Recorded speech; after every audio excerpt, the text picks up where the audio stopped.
Hello friends, welcome to quick revision point. My name is Raksha Shrivastava. Friends, आज हम teaching aptitude से related important question को discuss करेंगे, जो कि फ्रेंड एग्ज़ाम के लिए इम्पॉर्टेंट है, यूजीसी नेट पेपर फर्स्ट के लिए। तो चलिए स्टार्ट करते हैं। फर्स्ट क्वेश्चन क्या है कि एक शिक्षक अपने विद्यार्थियों से कहता है कि जब आप यह सीख लेंगे तो आप अपनी परियोजना को करने में सक्षम होंगे। जब आप यह सीख लेंगे तो आप अपनी परियोजना को करने में सक्षम होंगे। यह संप्रेषण किसका संकेत करता है? ए है रुचि निरंतरता, बी है अस्पष्ट सलाह, सी है संभाव्य संकट, डी है सकारात्मक प्रबलन। तो जब एक शिक्षक अपने विद्यार्थियों से कहता है कि जब आप यह सीख लेंगे तो आप अपनी परियोजना को करने में सक्षम होंगे, तो वह संप्रेषण का जो संकेत है वो है सकारात्मक प्रबलन। ओके, करेक्ट आंसर इसमें डी हो जाएगा, क्योंकि सकारात्मक प्रबलन का जो तात्पर्य होता है वो है किसी पैटर्न या व्यवहार की पुनरावृत्ति की संभावना को बढ़ाने के लिए एक उत्तेजना शुरू करने की प्रक्रिया है। ओके, तो करेक्ट आंसर इसमें डी हो जाएगा। नेक्स्ट क्वेश्चन देखेंगे। चिंतनशील स्तर पर शिक्षण के आयोजन के लिए बुनियादी आवश्यकताएं हैं। चिंतनशील स्तर पर शिक्षण के आयोजन के लिए बुनियादी आवश्यकताएं हैं। ए है शिक्षक द्वारा तथ्यों और सूचनाओं का व्यवस्थित और अनुक्रमिक प्रस्तुतिकरण। सेकंड है विद्यार्थियों की समस्याओं और उनके समाधान का पता लगाना एवं उनका निदान। एंड सी है विद्यार्थियों द्वारा तथ्यों का अनुवाद और व्याख्या करना। एंड डी है शिक्षक द्वारा ठोस तथ्यों, कार्य अनुक्रमों का प्रस्तुतिकरण। तो जो राइट आंसर इसमें होगा कि चिंतनशील स्तर पर शिक्षण के आयोजन के लिए बुनियादी आवश्यकता क्या है, वो है कि विद्यार्थियों की समस्याओं और उनके समाधान का पता लगाना एवं उनका निदान। ओके, करेक्ट आंसर बी हो जाएगा। नेक्स्ट क्वेश्चन देखेंगे। एक शिक्षण को प्रभावी बनाने के लिए निम्नलिखित में से कौन सा मुख्य शिक्षण व्यवहार है? एक शिक्षण को प्रभावी बनाने के लिए निम्नलिखित में से कौन सा मुख्य शिक्षण व्यवहार है? फर्स्ट ए है शिक्षक द्वारा आगामी शिक्षण प्रक्रिया के आयोजन के लिए की गई टिप्पणियाँ। बी है शिक्षक द्वारा सामग्री या प्रक्रियात्मक प्रश्नों का उपयोग। सी है अधिगम प्रक्रिया में विद्यार्थियों की सहभागिता। एंड डी है विद्यार्थियों के विचार और योगदान का उपयोग करना। तो एक शिक्षण को प्रभावी बनाने के लिए निम्नलिखित में से कौन सा मुख्य शिक्षण व्यवहार है? तो वो है कि अधिगम प्रक्रिया में विद्यार्थियों की सहभागिता जो होती है वो क्या है, वो शिक्षण व्यवहार है। ओके, एक प्रभावी बनाने के लिए अगर शिक्षण को प्रभावी बनाना है तो अधिगम प्रक्रिया में विद्यार्थियों की सहभागिता का होना जरूरी है, तो शिक्षण प्रक्रिया जो है वो प्रभावी बनेगी। तो करेक्ट आंसर इसमें सी हो जाएगा। नेक्स्ट क्वेश्चन देखेंगे। अध्यापक शिक्षा पाठ्यक्रमों में योग को शामिल करने का निम्नलिखित में से कौन सा आधार है? ए है राष्ट्रीय शिक्षा नीति 1965 और बी है राष्ट्रीय शिक्षा नीति 1986। सी है भारत में अध्यापक शिक्षण की भविष्य दृष्टि गुणवत्ता और विनियामक परीक्षा 2012 और डी है राष्ट्रीय शिक्षा नीति 2019 का प्रारूप। तो अध्यापक शिक्षा पाठ्यक्रम में योग को शामिल करने का निम्नलिखित में से कौन सा आधार है? तो वो है राष्ट्रीय शिक्षा नीति 2019 का प्रारूप। ओके, 2019 का प्रारूप क्या है? ये अध्यापक शिक्षा पाठ्यक्रमों में योग को शामिल करने का जो है वो आधार है। राइट आंसर इसमें डी हो जाएगा। नेक्स्ट क्वेश्चन देखेंगे।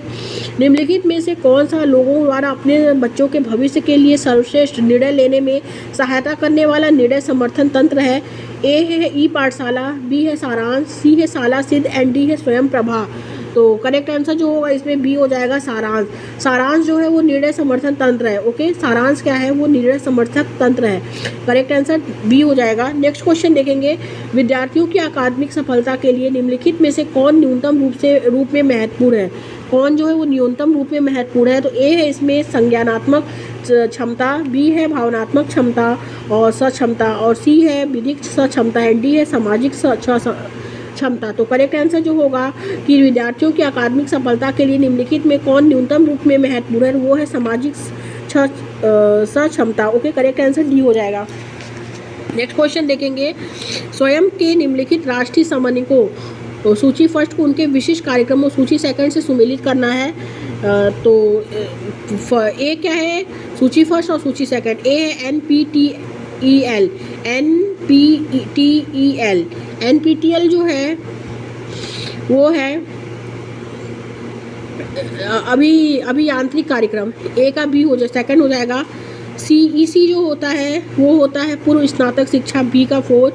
NCERT और NIOS जो है वो है फर्स्ट स्कूल शिक्षा, सी का फर्स्ट हो जाएगा। एंड NITTR जो होता है वो है थर्ड, शिक्षक प्रशिक्षण कार्यक्रम। ओके, तो राइट आंसर जो होगा इसमें ए हो जाएगा। नेक्स्ट क्वेश्चन देखेंगे, विद्यार्थियों के बेहतर निष्पादन हेतु निम्नलिखित में से कौन सा निरोधक है?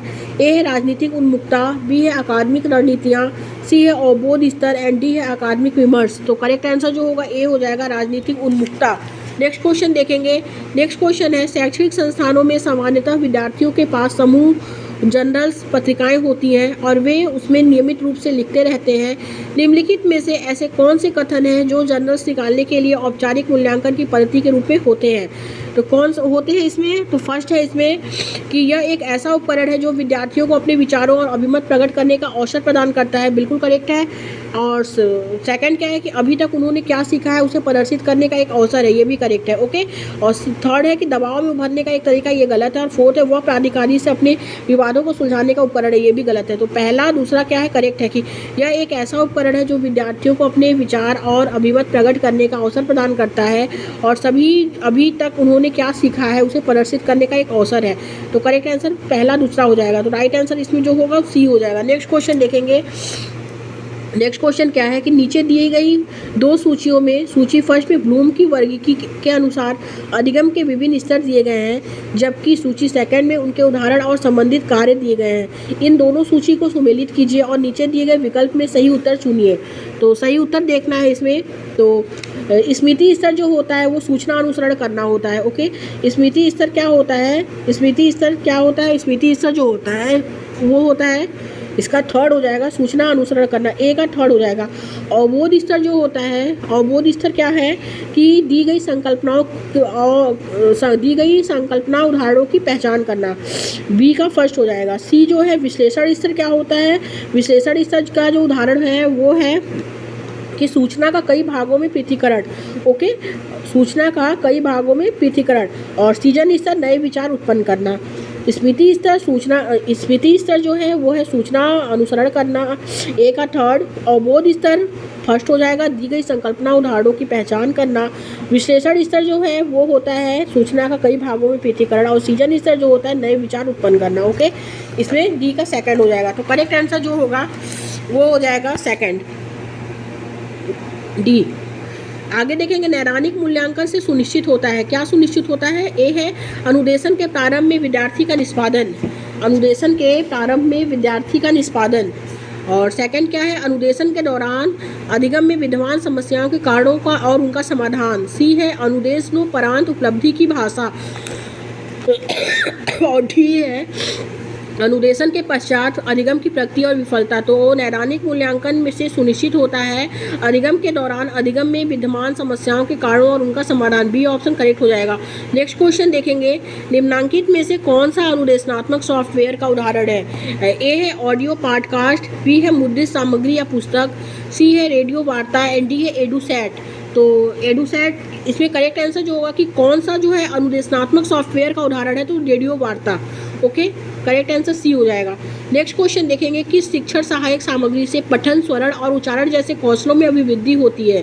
किस शिक्षण सहायक सामग्री से पठन, स्वरण और उच्चारण जैसे कौशलों में अभिवृद्धि होती है? ए है श्रव्य भाषिक शिक्षण सहायक सामग्री, बी है वैज्ञानिक शिक्षण सहायक सामग्री, सी है सामान्य ज्ञान शिक्षक सहायक सामग्री एंड डी है सिद्धांत आधारित शिक्षण सहायक सामग्री। तो करेक्ट आंसर ए हो जाएगा कि श्रव्य भाषिक शिक्षण सहायक सामग्री। नेक्स्ट क्वेश्चन देखेंगे, नीचे दी गई सूची में से उन अनुदेशनात्मक पक्षों की पहचान कीजिए जो कक्षा योजना की संरचना का अंश है। सूची के नीचे दिए गए विकल्प में से सही उत्तर चुनना है। ओके, सही उत्तर इसमें चुनना है। तो फर्स्ट क्या है? अनुदेशनात्मक क्रियाकलाप में सूची जो है फर्स्ट है विद्यार्थियों का ध्यान प्राप्त करना, ये करेक्ट है। सेकंड है विद्यार्थियों का पूर्वकालिक ज्ञान, ये गलत है। और थर्ड क्या है कि अधिगमकर्ता को उद्देश्यों के बारे में सूचित करना। ओके, अधिगमकर्ता को उद्देश्यों के बारे में सूचित करना, ये करेक्ट है। और फोर्थ है अधिगम को पूर्वापेक्षिता के रूप में सूचित करना। और फिफ्थ क्या है इसमें कि ग्रंथालय में पठन सामग्री की उपलब्धता की जांच करना, तो ये गलत है। ओके, और सिक्स है इसमें कि वांछित उत्तर प्राप्त करना, बिल्कुल करेक्ट है। तो अनुदेशनात्मक पक्षों की पहचान जो है, जो कक्षा योजना की संरचना का अंश है, वो है विद्यार्थियों का ध्यान प्राप्त करना और अधिगमकर्ता को उद्देश्यों के बारे में सूचित करना, अधिगम को पूर्वापेक्षिता के रूप में सूचित करना, और इसमें सिक्स है कि वांछित उत्तर प्राप्त करना। ओके, पहला, तीसरा, चौथा, छठवां राइट है, तो राइट आंसर इसमें बी हो जाएगा। नेक्स्ट क्वेश्चन, शिक्षण में चर्चा पद्धति प्रभावशाली रूप से आयोजित करने के लिए निम्नलिखित शर्तों को पूरा कीजिए। फर्स्ट क्या है, विषय सरल हो। सेकंड है, विषय पहले से ही घोषित हो। थर्ड है, विषय समान रुचि का हो। फोर्थ है, एक से अधिक शिक्षक की उपलब्धता। एंड फिफ्थ है, सहभागियों की भाषा की सहजता। तो शिक्षण में चर्चा पद्धति प्रभावशाली रूप से आयोजित करने के लिए निम्नलिखित शर्तों को पूरा होना चाहिए। तो कैसे होना चाहिए, तो इसमें जो है विषय सरल हो, तो नहीं, विषय सरल नहीं होना चाहिए। और सेकंड क्या है, विषय पहले से ही घोषित हो। बिल्कुल क्या जो करना है, शिक्षण में चर्चा पद्धति जो प्रभावशाली रूप से होगी, तो उसके लिए हमें विषय पहले से ही घोषित करना होगा कि हमें क्या पढ़ाना है। ओके, और इसके बाद थर्ड है, विषय समान रुचि का हो, बिल्कुल, और ये भी करेक्ट है। और थर्ड क्या है, एक से अधिक शिक्षक की उपलब्धता, इसका कोई वो नहीं है। ओके, और फिफ्थ क्या है, सहभागियों की भाषा की सहजता, बिल्कुल करेक्ट है कि आप सहभागियों की भाषा की सहजता भी इसमें होनी चाहिए। तो चर्चा पद्धति में प्रभावशाली रूप से आयोजित करने के लिए विषय पहले से ही घोषित हो, विषय समान रुचि का हो और सहभागियों की भाषा की सहजता। तो दूसरा और तीसरा और पांचवा क्या है, करेक्ट आंसर हो जाएगा। तो राइट आंसर जो होगा इसमें वो ए हो जाएगा। नेक्स्ट क्वेश्चन देखेंगे, बहुल बुद्धि सिद्धांत का विकास किसने किया। बहुल बुद्धि सिद्धांत का विकास किसने किया। ए है अल्फ्रेड बिने, बी है एल थर्स्टन, सी है चार्ल्स स्पीयरमैन एंड डी है हार्वर्ड गार्डनर। तो करेक्ट आंसर हो जाएगा डी, हार्वर्ड गार्डनर ने किया। ओके, नेक्स्ट क्वेश्चन देखेंगे, प्रभावशाली शिक्षण व्यवहारों की सूची में उन्हें चुनिए जिन्हें मुख्य व्यवहार कहा जाता है। प्रभावशाली शिक्षण व्यवहारों की सूची में उन्हें चुनिए जिन्हें मुख्य व्यवहार कहा जाता है। फर्स्ट है, सभी विद्यार्थियों को प्रत्यक्ष, श्रव्य और मौखिक प्रदायगी। सेकंड है, विद्यार्थियों को उत्तर विस्तारित करने के लिए प्रोत्साहित करना।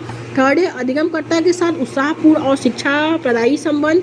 फोर्थ है, प्रस्तुतिकरण के विविध तरीके। फिफ्थ है, कक्षा को कम से कम अस्त व्यस्त करते हुए दुर्व्यवहार को रोकना। सिक्स है, आगामी को संगठित करना तथा व्यतीत का सार प्रस्तुत करना। तो करेक्ट आंसर जो होगा इसमें कि प्रभावशाली शिक्षण व्यवहारों की सूची में उन्हें चुनिए जो मुख्य व्यवहार कहा जाता है।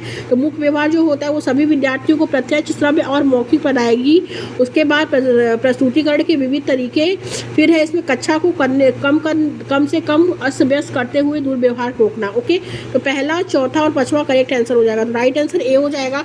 नेक्स्ट क्वेश्चन देखेंगे, निम्नलिखित कथनों में से कौन सा समावेशी शिक्षण की अवधारणा की व्याख्या करता है। निम्नलिखित कथनों में से कौन सा समावेशी शिक्षण की अवधारणा की व्याख्या करता है। ए है, शिक्षक नैसर्गिक रूप से प्रतिभावान विद्यार्थियों के अधिगम को सुकर बनाता है।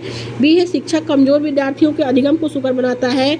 एंड सी है, शिक्षक विद्यार्थियों को सिखाने के लिए उनके माता पिता का सहयोग लेता है। एंड डी है, शिक्षक विभिन्न पृष्ठभूमियों के विद्यार्थियों को एक ही कक्षा में एक साथ सिखाता है। तो इसमें जो होगा कि समावेशी शिक्षण जो होता है वो होता है कि इसमें जो शिक्षक जो होता है, विभिन्न पृष्ठभूमि के विद्यार्थी इसमें रहेंगे। हर तरह के विद्यार्थियों को एक ही कक्षा में जो है वो सिखाएगा। तो वो क्या होता है, वो समावेशी शिक्षण होता है। ओके, तो करेक्ट आंसर उसमें डी हो जाएगा। नेक्स्ट क्वेश्चन देखेंगे, निम्नलिखित में से कौन सा अधिगमकर्ता को संवेगात्मक बुद्धि का सर्वोत्तम विवरण प्रस्तुत करता है। निम्नलिखित में से कौन सा जो है अधिगमकर्ताओं को संवेगात्मक बुद्धि का सर्वोत्तम विवरण प्रस्तुत करता है। तो